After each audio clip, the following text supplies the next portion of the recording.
In a small, forgotten town, there was a house that no one dared to enter.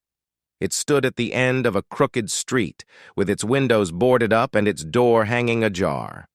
The townspeople whispered that it was cursed, that anyone who stepped inside would never be seen again.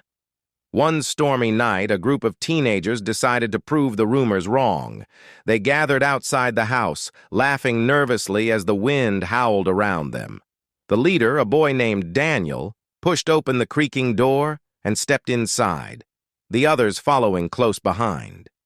The air inside was thick with dust, and the floorboards groaned under their weight. As they explored the dark, musty rooms, they found old furniture covered in sheets and strange symbols scratched into the walls.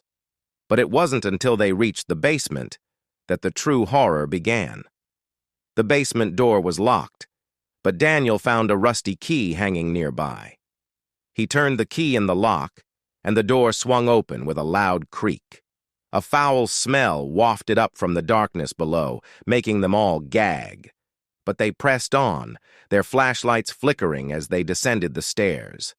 At the bottom, they found a large, empty room. In the center of the room was a single chair, facing away from them. As they approached, the air grew colder, and their breath turned to mist. Suddenly, the chair spun around, revealing an old woman with hollow eyes and a twisted smile.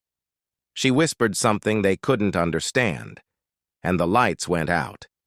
The teenagers screamed, stumbling in the darkness, trying to find their way back to the stairs. But the stairs were gone, replaced by a solid wall. The walls began to close in on them, and the air became impossibly cold. One by one, they felt a cold, bony hand grasp their ankles, dragging them down into the floor, their screams echoing in the darkness. The last thing they saw before being pulled into the black abyss was the old woman's face, her mouth opening wide in a silent scream. The next morning, the townspeople found the house just as they had left it, silent and still.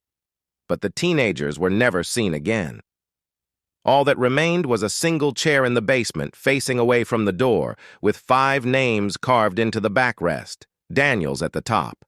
In a small, forgotten town, there was a house that no